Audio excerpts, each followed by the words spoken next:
next up, we're going to have a roundtable discussion, kind of connecting the panel we just had and the panel we had yesterday on container-based sanitation organizations and the challenges and opportunities of using urine recycling for them.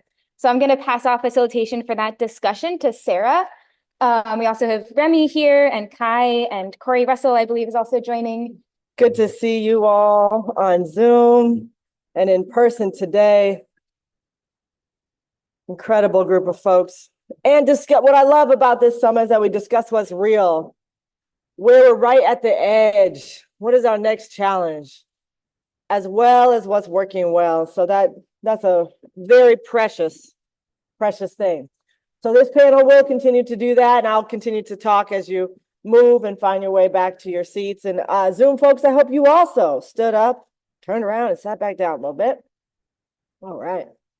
Fantastic. I think without further ado, I might just turn it right over to Rémi to start.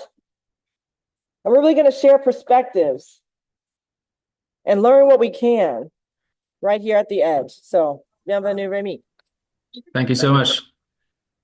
Are you able to allow me to show a few pictures or not?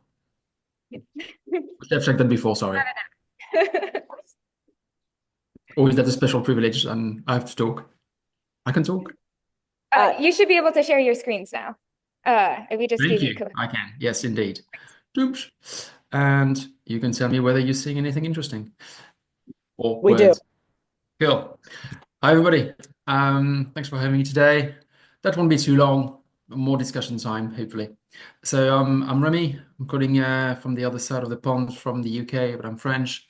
I lead the Container-Based Sanitation Alliance, and I want to talk about the fact that it's a group of people that collect a lot of urine and want to do something good with it.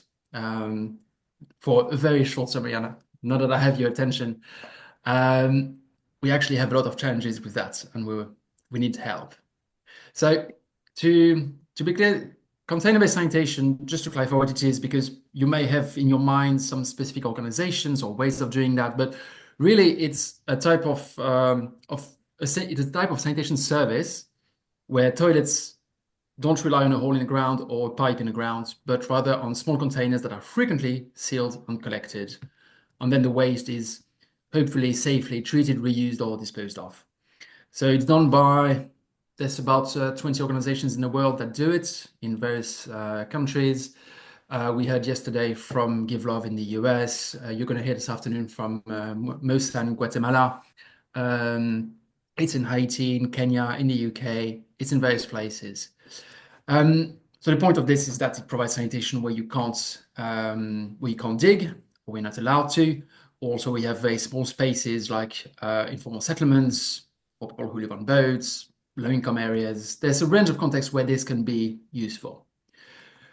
Now, CBS is diverse technologies. There's a lot of different toilets, transport options, treatment options. What's in common is there's very frequent collection. A lot of the providers rely on urine diversion, but not all, and there's definitely more. Many of them also mix together urine and feces. So there's various approaches. That's not one right way of doing it.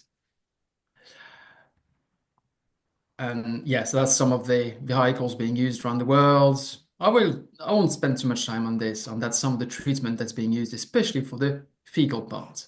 So black soldier fly, briquettes, anaerobic digestion, compost, there's all of this.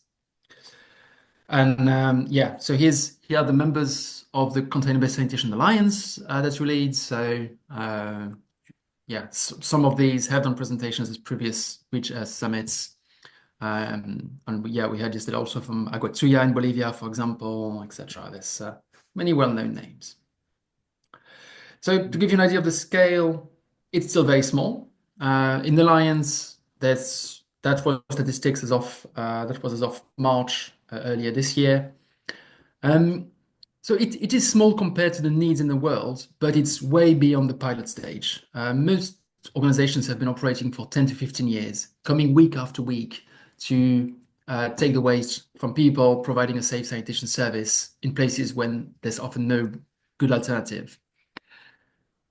And then there's that figure of 11,000 tons of waste removed per year. That's mostly fecal waste because a lot of the larger scale ones, operators use urine diverting toilets. So that doesn't include the urine. And the reason I'm talking today is because many of those that separate urine and feces don't do anything with the urine. And that's a great shame because we should be doing things. But the problem we have with urine is that it's often called liquid gold, and for good reason. It's because, like gold, it is super heavy and very annoying to take every week to transport with you, etc. This is from the Italian job. I live in the UK, so this is mandatory knowledge for me here. It's a bit like putting milk in my tea. But yeah, the liquid gold is putting it over the edge. For many container-based sanitation providers, the economics are bad. Unless you operate in a high-income country, what people can pay doesn't cover at all the cost of operating the service. Even if you sell high-value products like black soldier fly larvae, it's still very, very hard to turn a profit from it. So if you add urine management, it's even harder. So in terms of urine trouble, roughly 11,000 cubic meters of urine were collected last year. And that's for those that divert urine. Many of the CBS providers don't collect it and just let it infiltrate in grounds or go with grey water in drains. So there's a potential to easily triple that amount of urine collected in the short term. But to do it means increasing the cost. For those that collect it, they estimate the cost of collecting and transporting the urine of about $25 per ton. So the question is there a system that can do this kind of surplus to cover at least the cost of collection and transport? Ideally more, because you want to justify.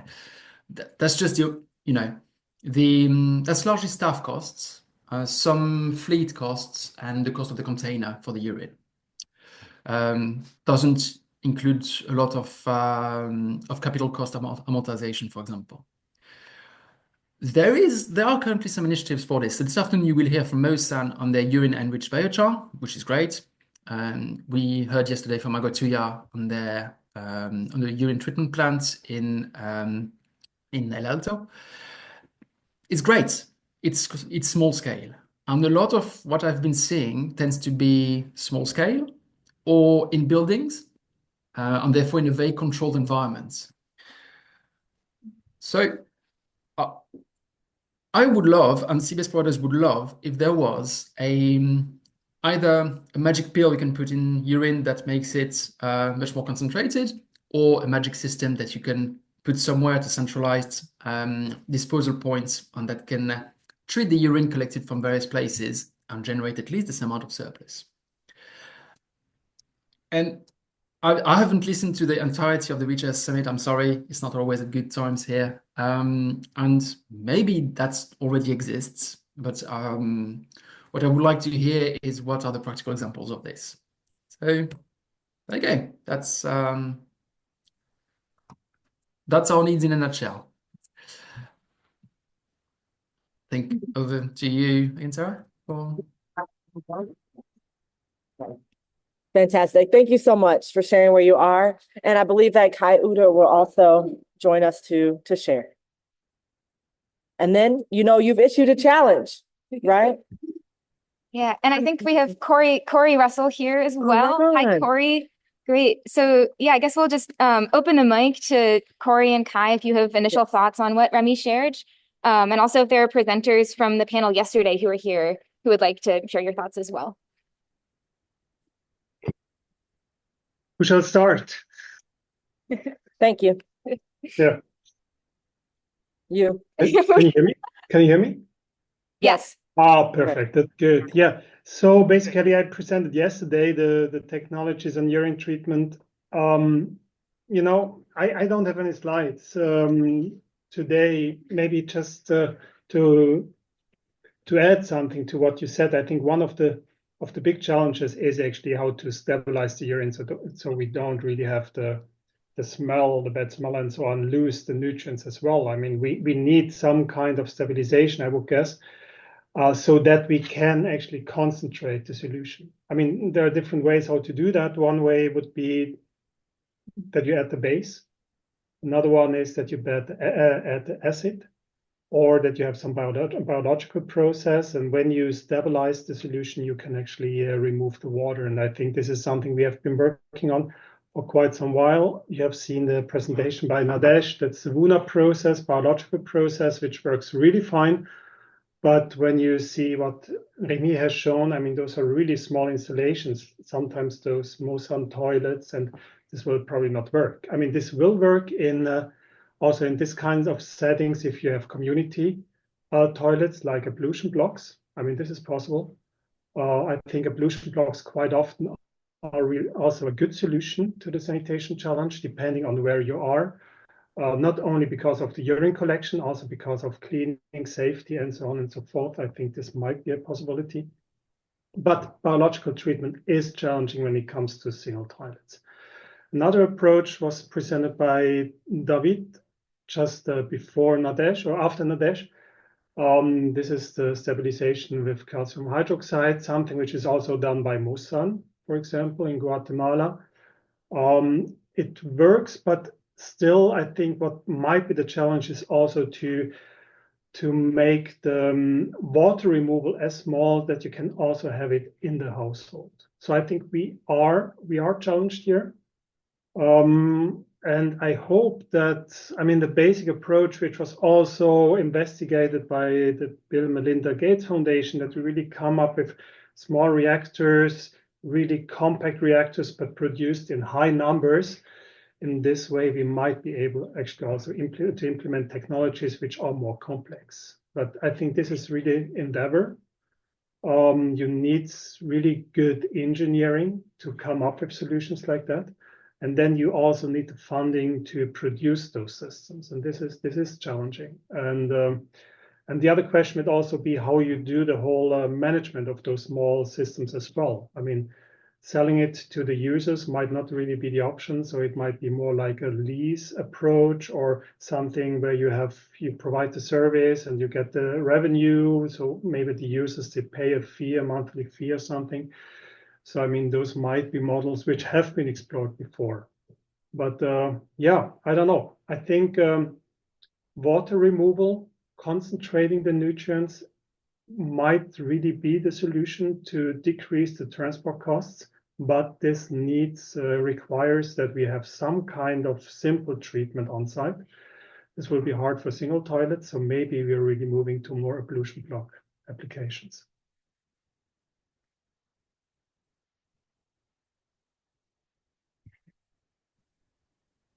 Thank you so much for those initial thoughts and your willingness to respond. And Kory, oh my goodness, so good to see you. We'd love to hear from you. Excuse me. What? We can't. Yeah, I would just add to what has already been said that I think there are a ton of exciting things that are happening in sort of the pilot and bench scale research. And then there's what's happening with like services, CBS services. And there's kind of a gap in between that exciting research and how it gets applied on the ground. As Rémi is saying, a lot of the CBS, if not all of the CBS organizations, would love to be doing something with urine beyond what they're doing currently. And to make that, if nothing else, cost neutral, I think one of the, and I will blame myself entirely for this. In the early days of CBS, we really did think that we could get to a stage where, with resource recovery, we could be cost neutral or cost, profit maximizing. I think when you really look at all sanitation systems that cover 100% of folks in an urban area, all of them are in some way, shape, or form actually subsidized. And so, especially as Rémi noted, when you're dealing with some of the most resource constrained communities on the planet, you're never going to fully be able to be cost recovering. That said, what CBS has been really successful at doing is bringing the cost down so that it is some of the most affordable sanitation when it gets to a certain scale. At the small pilot scale, not so much, but once you get to a larger scale, it actually per user can be very, very cost efficient. If you can slot in urine management into that in a way that makes sense for the CBS organization, they want to do that. But I would sort of issue the challenge to researchers and implementers to figure out a way of translating that research that's being done into a process that can be slotted into the CBS organization's business model and collection models. Because without that sort of translation from the research space into the real world application, they don't, because they're operating on such a tight budget and in these challenging situations, experimenting with a whole bunch of different approaches can be very difficult, right? And costly for them. So a lot of them are looking for ways in which to actually move that forward. And as Julia just popped into the chat, this was one of the things that Will Terpe and I, discussed back in 2021. It's something that we've continued to talk about and haven't actually ever gotten off the ground. We're hoping to, move that forward even more, but figuring out some way to sort of channel and create a way of taking folks' different research and then applying it and testing it and coming up with ways in which that can actually be applied in the real world, I think is a vital step. But I'll stop there.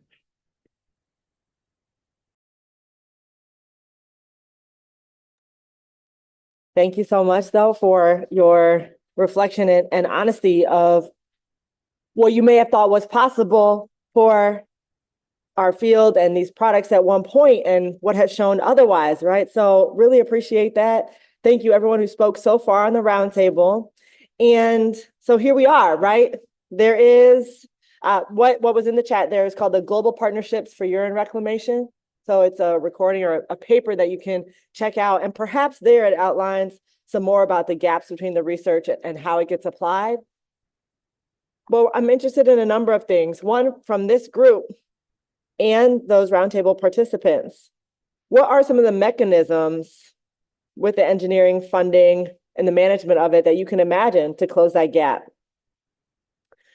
Also, I guess the word magic came up. This is a magic gathering, it's magic people. We're at a magic moment. And that's because I think it's a moment, I spoke a little bit to this yesterday, but neoliberal commodification of everything, including our bodies and what our bodies produce, is coming very quickly with a passion to turn profit over people, over planet, right? And so this is a moment where, the more that we can lean in, the more chance we have to create systems and communities that will be resilient to some of these commodifications, which pose great danger for us.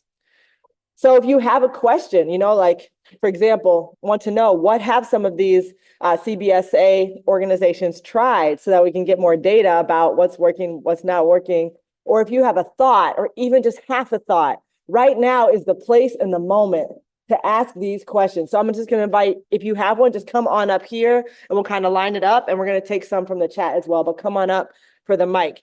You might feel silly. It might have already been asked before, but some of these conversations have been had, right? Like I know that Kim went and visited Synergy, one of the CBSA orgs, but about 10 years ago, and had this conversation. But this would be a way to bring it to all of us so we can co-hold these very important questions, which in my opinion relate to executory justice, right? If it doesn't work for those on the margins, what are we doing, right? So come on up and I'll bring the chat in right after you. Hey everyone, I'm Cara Nelson from UC Berkeley. Hey everyone online. Hi Kai, Kory, and Rémi. So we've been working with Sanergy for like 10 years on and off, trying to think about this problem. I think many people in the room or online have also partnered with Sanergy at some point, or like tried to test one of your technologies or ideas on site with them or in their lab with them. And they kind of gave up, right? Like, so they kind of stopped a few years ago exploring what to do with their urine because of this issue of like, if the bottom line is just full cost recovery and trying to make the business run on like as a for-profit business, like it just doesn't pencil out in any way. So we re-engaged with them just this fall and are really focusing on trying to reduce their hauling costs. Like that is what would really make the difference for them, which has already been mentioned for this panel. And so the approach that we're taking is trying to figure out how to do this volume reduction on site, like at the toilet, using one of the technologies my group's been working on for years, which most of you are probably familiar with ion exchange, which we'll be presenting on tomorrow. But we only have 10 minutes, so we won't really focus on this piece of it very much. But but I'm like inviting others, like if you want to also try to think about this type of solution, I'll like paint it out for you. So the idea is like with ion exchange resins, you would, instead of having your urine container collecting the urine on site, which then has to be hauled, pack that container full of ion exchange resin, and then dispose of the liquid on site. So the resins concentrate the nitrogen and the phosphorus, and then that could allow you to do on-site infiltration of the rest of the urine. You have to meet local regs for the nutrients and for pathogens. So you might need some additional kind of filtration. And we built a model of this, like a bench scale model in my lab a few years ago, but we haven't gotten the opportunity to actually test it with real urine. Trying to fit it underneath a Fresh Life toilet is going to be really challenging because like where the Sanergy toilets are, it's super high density. And so there's not even maybe space adjacent to the toilet. So it might all have to fit directly under the toilet. But then the haulers just have to haul the container full of the resin. And our calculations show that it could be about a 5-time volume reduction. So if you could reduce the hauling costs by 5-fold, that could really make the difference. So if other people, the invitation is that other people have ideas for how to do that, like concentrate the nutrients and allow on-site disposal of the liquid portion, we'd love to talk because we think that that holds a lot of promise for CBSA and other applications, in other contexts as well. Yeah, let's get that.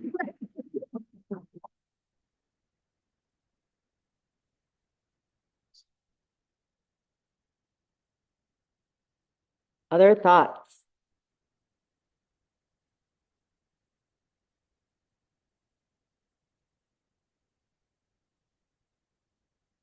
Cool. Can I read that one out? Yeah. Great. Thank you. So one coming from the chat here. From Florin. I see some toilets where urine is percolating through feces versus some toilets where urine is separated without touching feces. Is there a preference when reusing urine that is better to have it quote unquote pure, or maybe even an advantage when it contains some fecal residues? So if you have any insight on that in the Zoom, you're welcome to speak to that directly. And in the room up here as well. Yeah. Mm-hmm.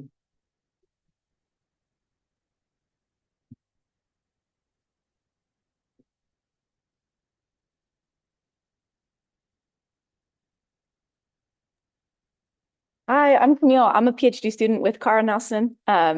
But in regards to that question, so urine itself doesn't contain a lot of pathogens, but feces does. And so as soon as they come in contact, that's where most of the pathogens in urine come from. It's not actually the people excreting it in the urine, it's once it comes in contact with the feces. So in like research and papers I've read, there's like a very large preference for source separated urine that has not come in contact with feces, which sometimes it like slightly will if the bowl design is different or there's not enough space or like someone accidentally uses the toilet wrong. But yeah, for sure, no benefits to trying to treat urine that's come in contact with feces. That introduces a lot more problems in regards to like the pathogen contamination. Thanks. Thank you so much for speaking to that. And I was thinking about students and labs that we have at different universities that potentially could be a part of some of these innovations or directions where funders aren't necessarily keen to subsidize, but bringing in students that are then seconded to a CBSA for where they do their research or research in connection with a larger university could potentially be a way to create opportunities of ongoing conversation and conduits for up to the minute thoughts about what's going on. And that speaks a little bit to what Rémi had written about, like if there's anyone that has interesting perspectives to pursue in case there is a sympathetic funder of this. And yeah, I guess just inviting everyone to think about if it's possible to do like actions of redistribution, even of very small amounts of donations that come into you or your personal giving, right? As we think about sanitation justice and extracurricular justice around the world, like sharing from our own whatever we have to be able to allocate resources to make more spaciousness for these experiments. And it doesn't have to be a lot, but whenever you donate, you get on somebody's newsletter. And so to be able to then get those newsletters and have those little bits of information, images of people, academic reports they're writing, requests they have, all of those things matter, and they do help us build community as well.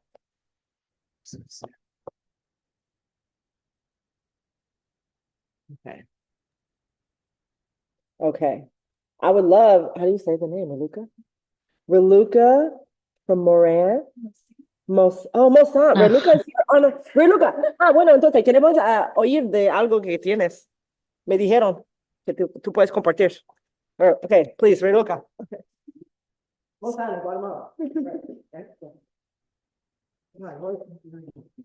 Okay, keep trying to talk again.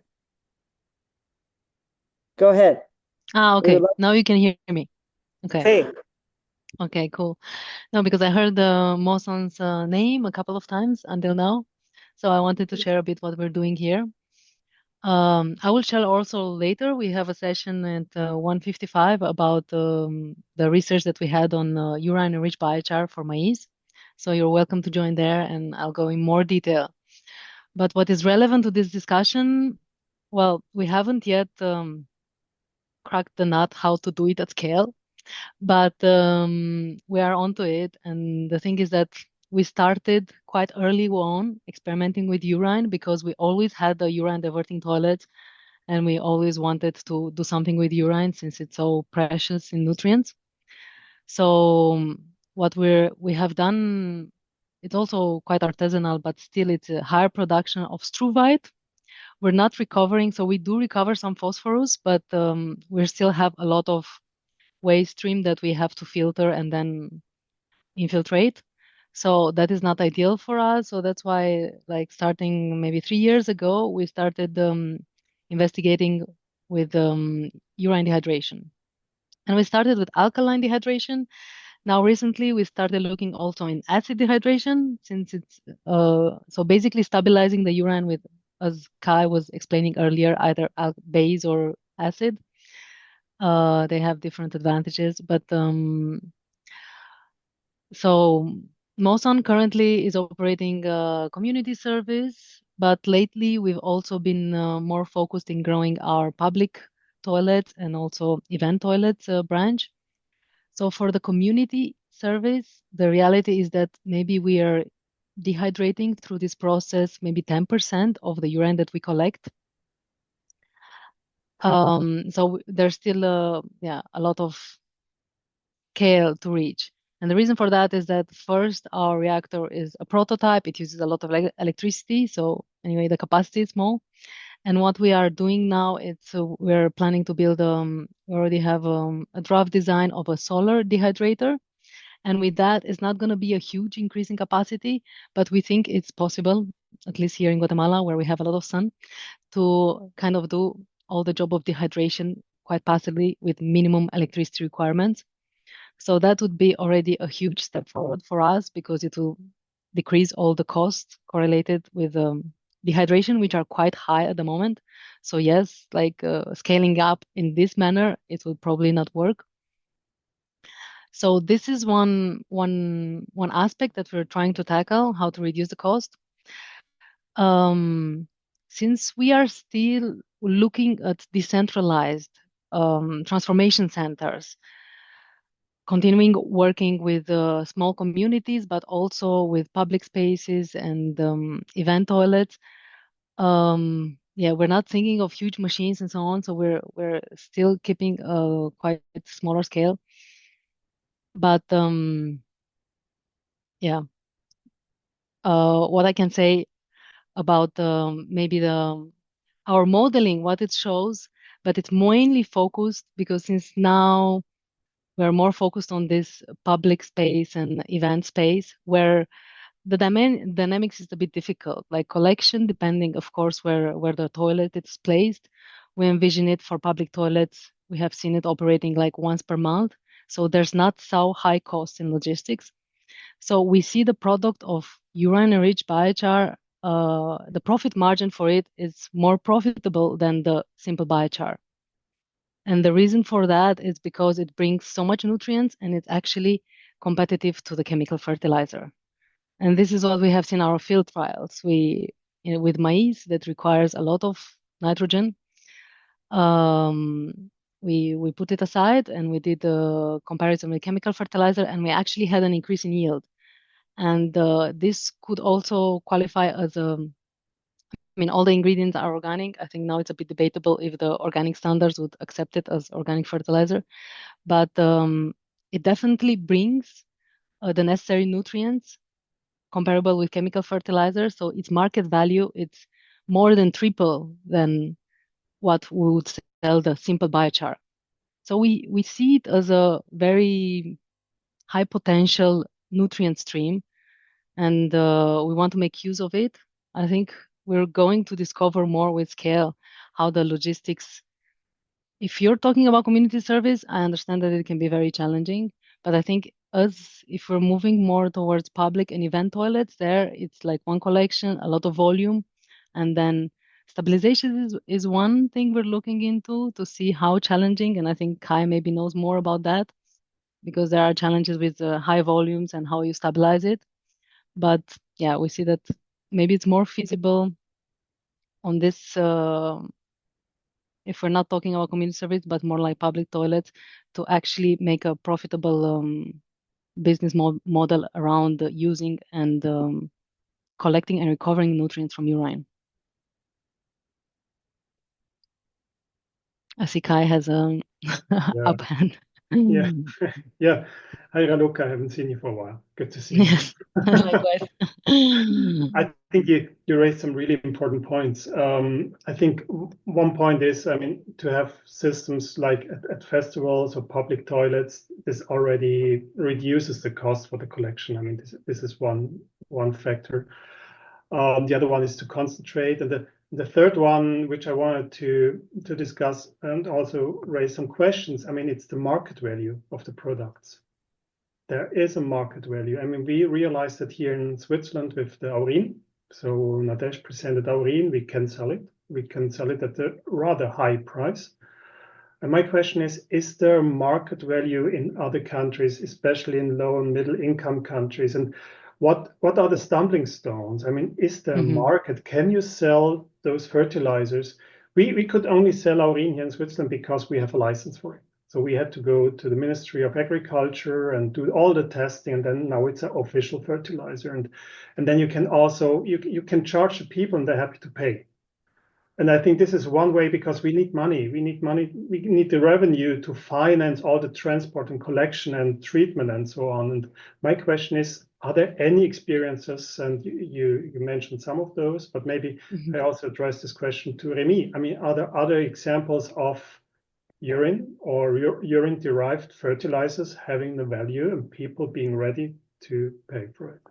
I mean, maybe I can comment first. So because I actually have recently an experience with a coffee cooperative that was very interesting. We did a mini trial a couple of months ago, and they liked the result.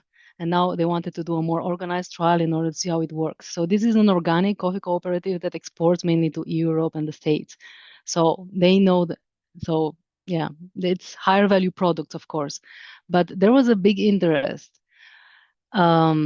However, he works with different organic certifications, so he was not sure whether that would be accepted.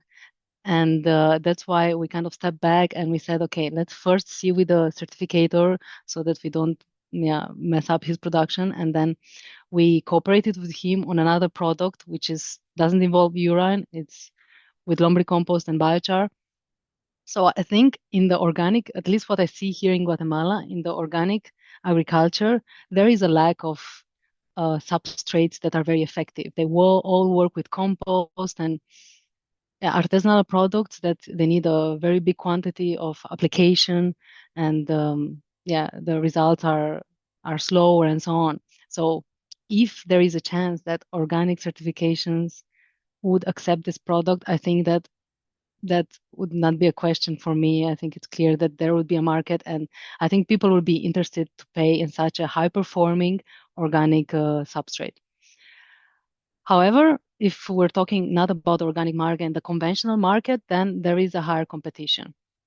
It's still, the price is much higher and it's still affordable in here, but then you're competing, of course, with products that are even higher and also in phosphorus, which urine is lacking, so more balanced products and with higher concentrations. So that is, of course, more challenging. Yeah, Rémi, please. Yeah, Raluca, thank you. Rémi, Kai, Kory, all of you all. Want to wrap with a couple of comments. I imagine that You're in My Garden could potentially be an interesting collaboration around the world with some of the CBS leaders to think about how people might want to do a application on subsistence places where they're working, if that, if it's a more rural environment, or even on a small scale, right? So thinking about that offering from Rich Earth. In my research with refugees in the US, many have histories of doing small scale human manure and urine collection work. So that could be a possibility, and also would increase our ability to understand what we mean by cultural depth, cultural acceptability, and think about those things together. So I could imagine that being a possibility. And one thing, pulling from Dr. Love's comment from last panel for this one on this question of, can we measure carbon output or how much carbon we're saving in this kind of carbon offset green capitalist market ideas, but also understanding life cycles? There could be, if you all could measure the loss that you're facing by not being able to reclaim urine, and then we could quantify that into how much nutrient is being lost in the system. If I'm not mistaken, Dr. Love, that would be, if I understand, if you could as you said it, if we could characterize the uncertainty, or in this case, everything that we're losing by not doing the recapture, then with those numbers, we can create greater clarity and identify where we need to focus. So even though we're not able to do it now, and at the 20-year Rich Earth Institute Summit, we will be talking about how we move from the 10-year to the 20-year and looking at this question. We'll start right here with the numbers of what we're missing, and that even that is a contribution.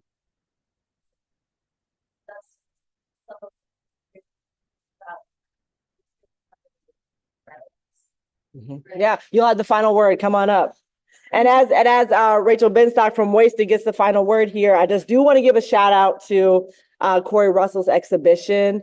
at the 2023 European Cultural Center in Venice, which was called Designing for the Intimate Shared Reality of All Species.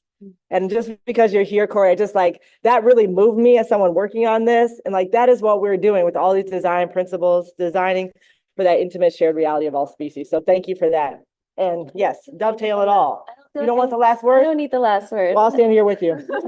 Just to say, y'all are not alone, right? Right, what you were saying, dovetails. Yeah, I feel like that's the negative space, and the positive space of that would be, right? So it's like, what's the cost to the loss versus what's the potential credit can we create a credit system, right, for municipalities to understand how to value what is currently burdening the systems and put a value on that, so then move some capital that allows them to offset the cost of some of these solutions. So that's the thought. That's right. Well, here we are. Enjoy your break, because that's a great note.